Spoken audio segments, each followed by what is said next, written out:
Hi everyone, my name, Teacher Ilona Smith. If you haven't heard of me yet, go check out my videos. And for those that do know my channel and are loyal subscribers, welcome back. So today is going to be of the first updated videos that I am going to update. This video was posted 2022 if I'm not mistaken, and I know a lot has changed since then. So we're diving into the Skills Development Act, and I hope you guys enjoy.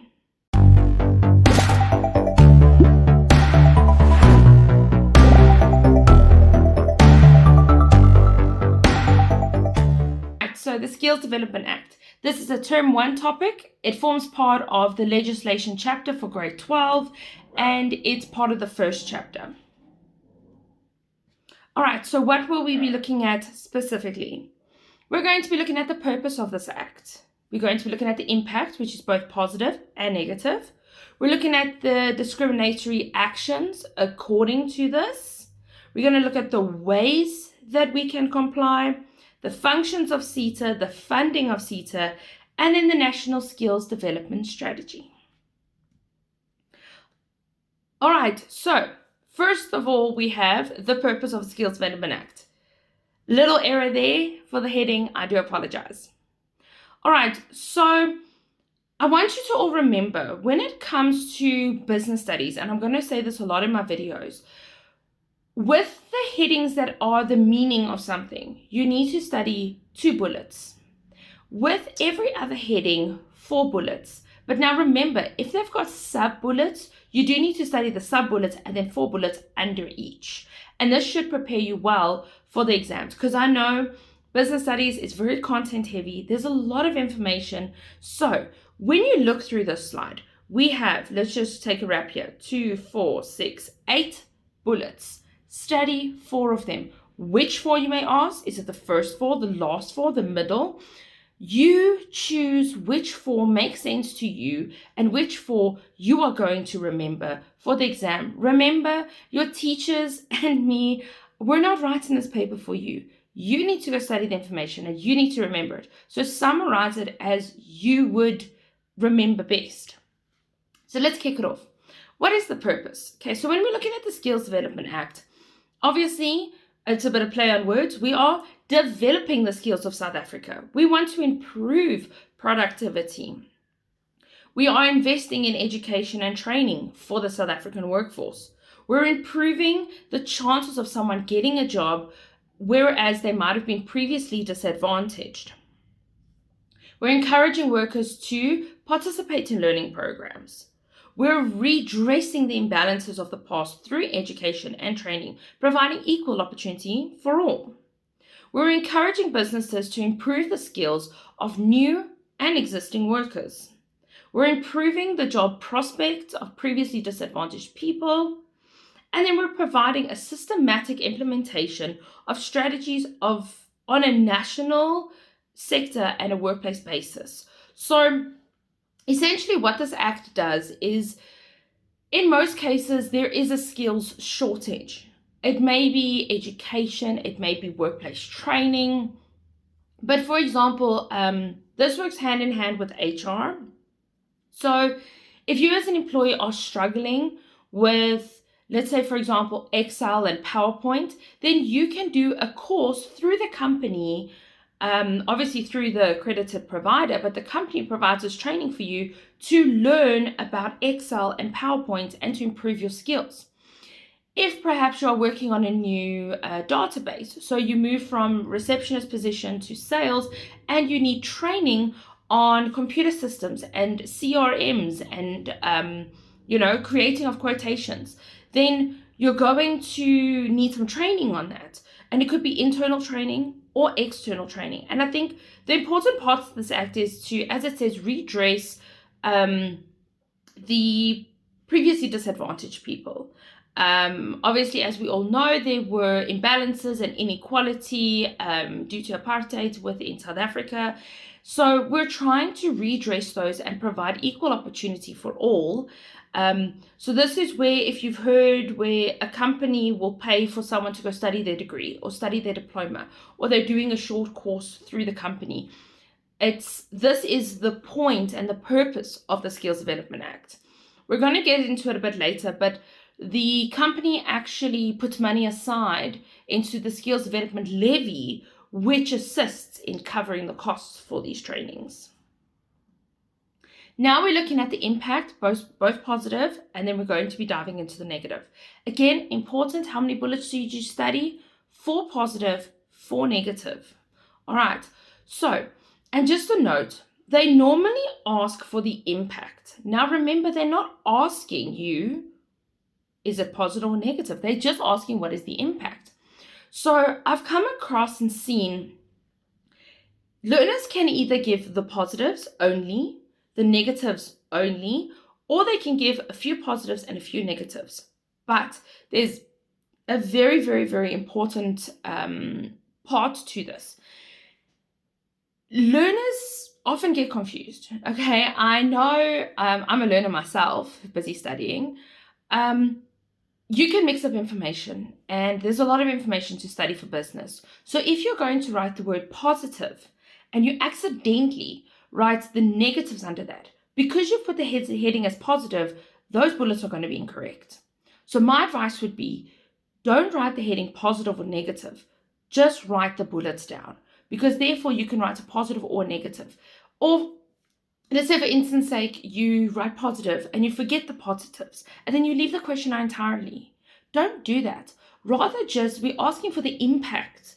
So just write the bullet as is, and when the marker is marking, they will then pick up whether these are positive or they're negative.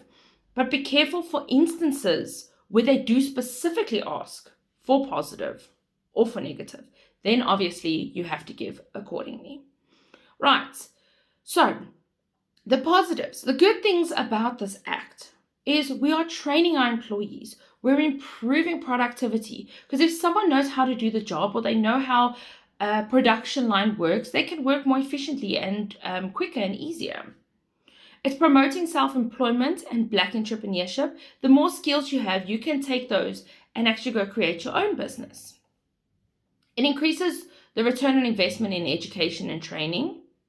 Workplace discrimination can be addressed through training. We can do training on how to deal with diversity issues, how to deal with different cultural beliefs and backgrounds. There are trainings for those.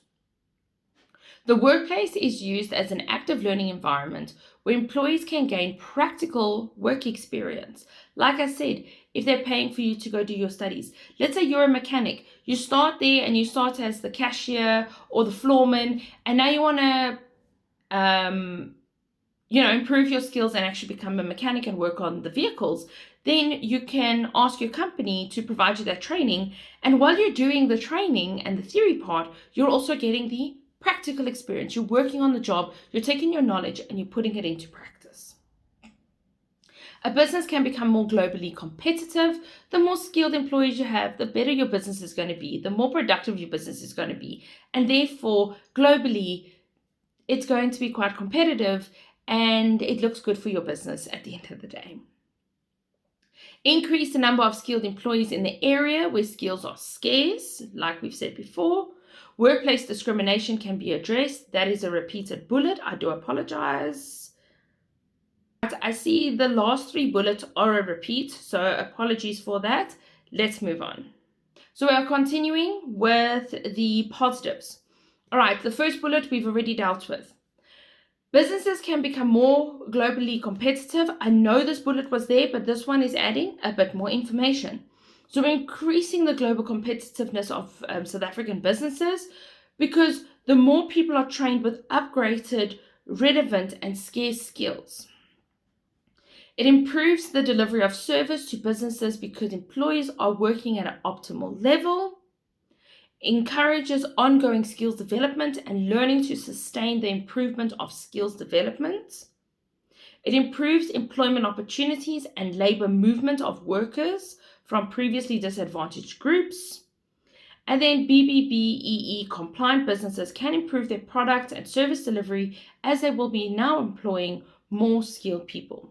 So I think at the end of the day, all the positives are we have more productive workers. We're more competitive because we are more productive, therefore we can provide better service delivery. And I think overall, it's going to be better for our employees and for our business as a whole. Now we're moving on to the negative impact of the Skills Development Act. So it increases the cost. As the process requires a lot of paperwork. We have to get paperwork from the institution where the employee wants to go study. We need to get the levies and the costs. So there's a lot of paperwork that's involved in this. The implementation can be difficult to monitor and control, because we could be paying for your studies and then you don't actually go through with it, or you fail your modules. Right, so that can be a bit difficult. Skills development programs may not always address the needs of the employees. So we send everyone on telephone etiquette courses, but telephone etiquette is not what they need. They actually need more computer-based. Let's say, for example, like Microsoft. They need more knowledge and skills within Microsoft, not the telephonic skills. So as a business, you may be thinking you're sending them on training and it's for their betterment, but at the end of the day, it might not be exactly what they need at that time. The skills development levy could be an extra financial burden for struggling businesses, because like I said, remember, we have to put money aside to do these skills development training, and maybe your business is struggling and you just don't have that extra cash flow. It may be monitored and controlled by the government departments that do not have education and training as their priority. The SETAs may not be well organized, and many courses offered by companies may not have unit standards that relate to the course content. All right, I'm just going to read the next bullet, then I'm going to explain these two bullets. Many service providers that offer training services are not SACWA accredited. All right, so you can do any course you want through whoever, but if it is not accredited, it basically has no weight.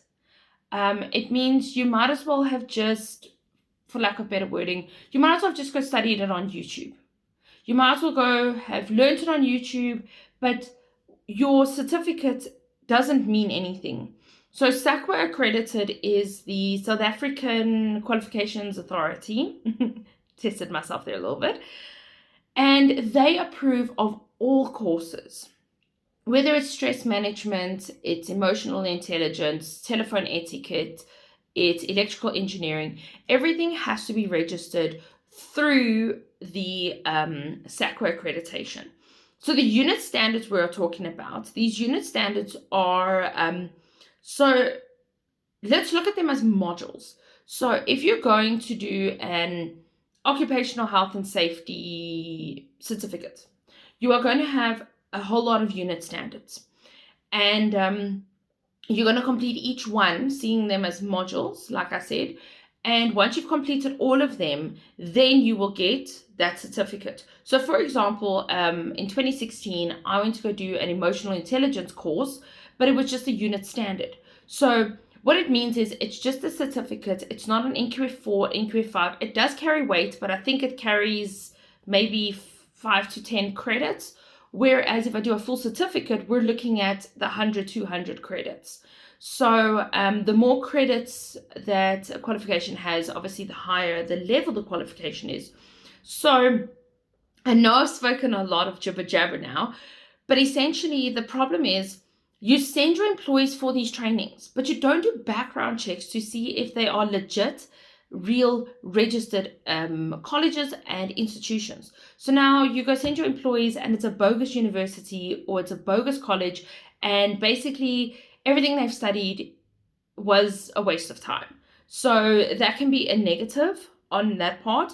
My advice would be do research and do background checks. You can actually go onto SACWA's website and you can go there and look for a unit standard, or you can look for a qualification and you search it there, and then at the bottom it'll show you all the service providers that have registered to offer that course. So if the one that you are doing it through is not there, then you know you have a problem. Find another training institute. Continuing on the negatives, many businesses may not support this government initiative, so they may feel, why do I need to train my employees? Maybe for the struggling businesses who don't have a lot of money, might not see the point in wanting to contribute towards this. Employees are expected to attend learnerships during working hours, which now affect our production. So I send them on a training course for 5 days. Now for 5 days, a whole week, they are not going to be at the office. That can be a problem. Yes, obviously, once they've gained these skills, it's going to be better for us. But during that period, it can be seen as a disadvantage. Costly for businesses to employ a person who implements, manages, and controls these learnerships. The time and money spent on improving employee skills is wasted if they're going to leave the business. So, I don't know, I don't think I mentioned this now. So, you take all your time and effort and you train your employees. You train them, you give them the skills, and then once they've gained all those skills, they leave. So, look at it as that could be why some businesses are not supporting this initiative. So I've spent all the time and effort in training you to work a production line, to become a manager, and you've gained all these courses through the business, and then you go find a better job. So it's almost as if, yes, it's good for the person, the individual, but look at the business. Now it's almost, I've wasted time and resources, and now I'm going to have to hire someone else and do all the training again. So that can be a problem, and that's reality within businesses. Only companies with a staff payroll of over 500,000 per annum can claim the skills development levy. So that can be a disadvantage. I might want to send my employees to go for training, but I earn less, or my staff payroll, is less than 500,000 per annum, meaning I can't contribute towards the Skills Development Act. So I'm going to have to pocket most of the training myself. All right, now the discriminatory actions according to the SDA.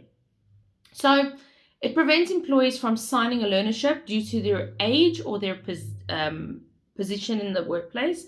So some may see it as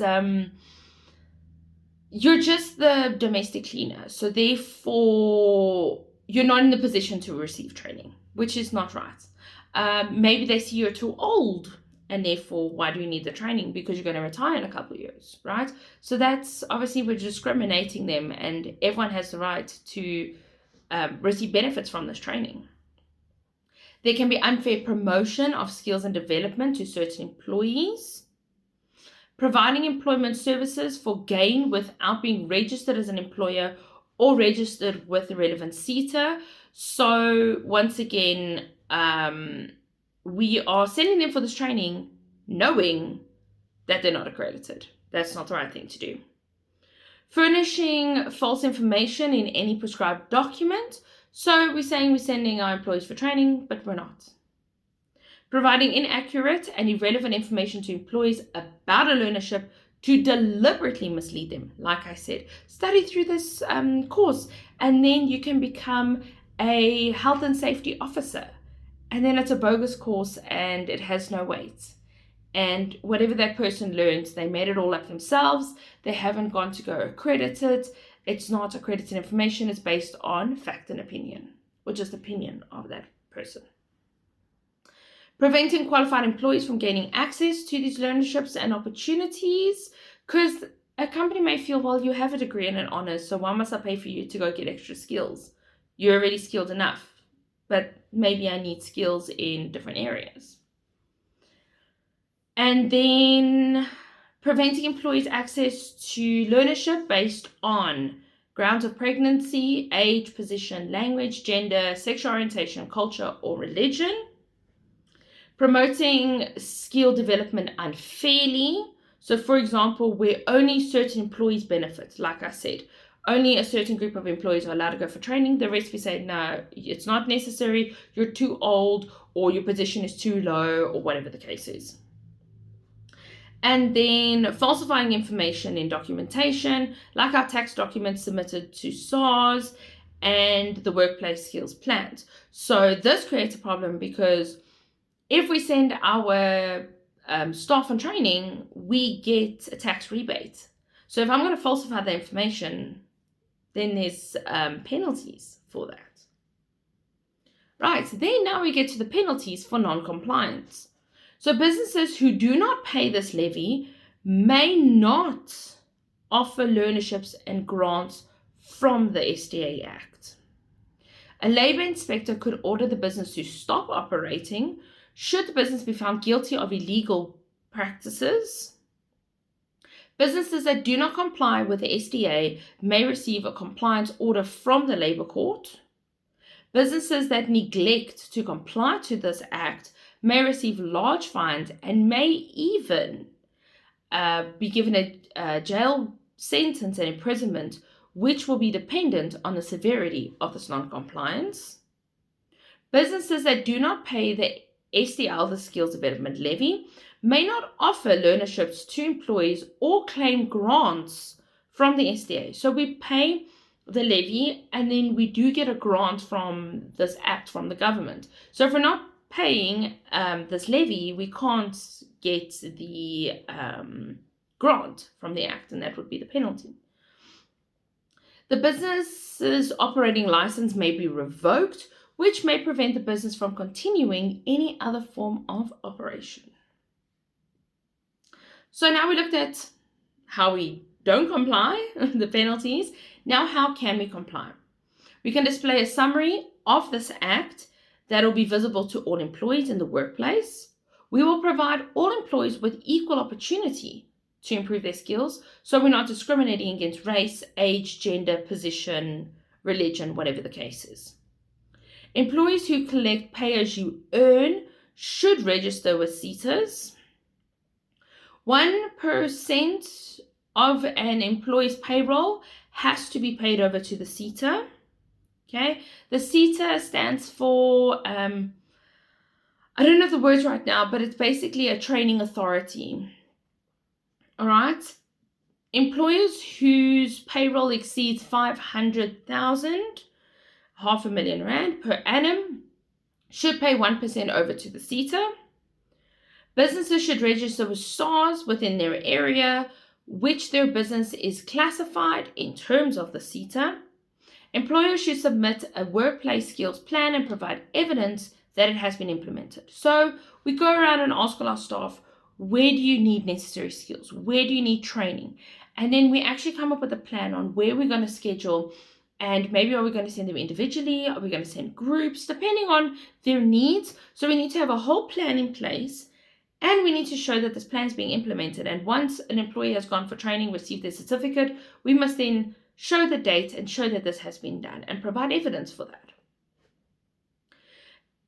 Businesses with more than 50 employees must appoint a skills development facilitator, assess the skills of employees to determine areas in which the skills are needed, like we've said, encourage employees to participate in learnerships and other training programs. Right, then the role and the function of the SETA. Okay, so their function is they must report to the Director General. They must promote and establish learnerships. They must collect levies and pay out these grants, provide accreditation for skills development facilitators, register learnerships and programs. They must approve workplace skills plans and annual training reports. They must monitor and evaluate actual training by service providers to check that they are doing things correctly, legally, and within the guidelines. Allocate grants to employers, education, and training providers. Oversee training in the different sectors. Develop skills plans in line with the National Skills Development Strategy. We're looking at that next. Draw up a skills development plan for the specific economic sectors. Provide training material and programs for skills development facilitators. Pay out grants to companies that are complying with the requirements of the Act. And promote learnerships and learning programs by identifying suitable workplace and practical work experience and identifying the practical work experience that employees and may need. So as you can see, they're all part of skills and promoting skills. And I think for the most part is providing accreditation. That's very, very important. And then registering programs. And then we can look at also monitoring these service providers. If you look through here, you'll see there's a lot about learning programs, training providers. So those can be keywords for this chapter specifically. So the funding, how does the SETA receive funding? Skills development levies are paid by employees to SARS as a collecting agency. For the government, sorry, that's supposed to be on the previous bullet. For the government, so for example, 80% is distributed to different SETAs, all right? And 20% is paid into the National Skills Fund. So the different SETAs, depending on your industry, if it's more your like soft skills like emotional intelligence, time management, telephone etiquette, stress management, those type of things, you're looking at the skills development SETA. If it's more your sports stuff, I might be pronouncing it wrong, but it's CAT SETA. There's one for construction, there's one for teachers. So depending, that's why they say there's different SETAs, right? So there is the main one, and then obviously it splits off into all the other SETAs. The different SETAs will receive 80% of the levy for organizational expenses, and the remaining 20% will then go to the National Fund, right? Donations, grants from businesses, public and CSI programs, so they collect those donations. Surplus funds received from government institutions, funds received from rendering their services, employees who have a salary bill that exceeds $500,000 per annum, like we've said, must contribute 1% of their annual salaries as a levy. All right, so the meaning of learnerships. What is a learnership, right? Again, like I've said, meaning 2 bullets. So here we're looking at theoretical and practical training opportunities that can lead to recognized occupational qualifications. They provide structured learning programs that are completed during work hours for a specific period. Agreement between a learner, trainee, employer, and a training provider. It may sometimes include employment for a specific period after the learnership is completed, and it includes a training course with learning program, learning material, and practical work experience. So like I explained with the mechanic, right? So you're working for our company, you now want to become a mechanic and work on vehicles. So important. As we said, this is an agreement, so obviously the employee needs to want to do this. The employer needs to sign off that they are going to go through with this training. And then the training provider obviously needs to agree that they're going to provide this training. Like I said, we're doing on-site learning, on-the-job learning. So there's obviously your course material, your theoretical work, and then your practical work experience that's going to be implemented into the business. And like I said, now we can go towards an occupational qualification if we're going to go through those unit standards that we spoke about previously. All right, so here we have the National Skills Development Strategy. I would study 4 bullets here. I know it's an explanation. I would study 4 bullets here. So we're increasing their access to programs that train people. We are promoting public FET college systems. FET is further education and training that has programs to meet skills needed by SETAs, local, regional, whatnot organizations. It addresses the low-level language, and mathematical skills amongst the youth and adults, makes better use of and improves and enhances the workplace skills development. It encourages and supports businesses with training initiatives. It increases and improves the skills of the public sector to improve our service delivery. It builds career and training centers. It guides work of SETAs. It sets out responsibilities of other educational and training stakeholders. It provides for participation of government and organized labor, and it improves social development through economic development. So when you're looking at all of this, again, it's a national skills development strategy. So this is done nationwide. So we need to see where are areas where we can improve. So for example, if a lot of learners are dropping out of school, which is a reality, there already is a skills shortage. So providing adult training. I've seen there's a lot of colleges who provide adult matrics that you can finish and do your adult matric within a specific sector, and obviously then bridging that gap. So I know in a lot of instances there might be a situation where you dropped out of school. I know obviously teenage pregnancy is on the rise within the South African economy, and you happen to leave school and you don't ever finish your qualification, your matric. And now this gives you the opportunity. So whereas before there might not have been an opportunity, they saw a need. And as we're mentioning here, the language and the mathematical skills of young people and adults. Continuing with the explanation there, we are addressing a skills shortage in the South African workplace. We are aiming to achieve fast economic growth, high employment levels, and reduced levels of poverty. We are promoting social development, and we are helping to alleviate poverty. We are developing short and long-term workforce skills. It's improving the supply of skills, and it increases employee participation in long life learning. So my best example in this long life learning is someone who goes to study an IT degree in the 90s. And now comparing it to 2025, a lot has changed in IT and technology. So in order to do continuous training, they are improving their skills and staying up to date. Because the technology and IT that was around in the 90s compared to now is chalk and cheese. It's completely opposites. All right, and then that's the end of my video. Here are the resources I've made use of. These notes were specifically adapted from the Gauteng department notes. I've used it as is. I don't take any credit for the information in these slides. I'm providing it to you with explanations to help you with your grade 12 journey. I hope you enjoyed this video today. Again, this is my update. I enjoyed doing this video again and refreshing my knowledge of this one. And my personal experience, if you look at both, that video was one of my first videos that I'd uploaded,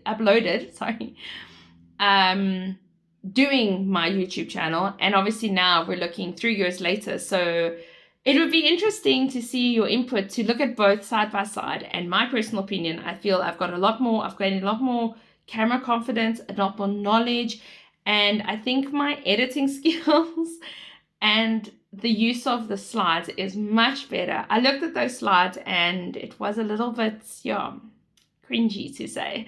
The slides are not very pretty at all. And I know over the years, I've found better slides, and I've found, with experience, you find what works for you. So I hope you enjoyed this video. I can't wait to see you guys in my next video. If you liked it, don't forget to like my video, and please consider subscribing to my channel. I hope to see you guys in my next video. Bye for now.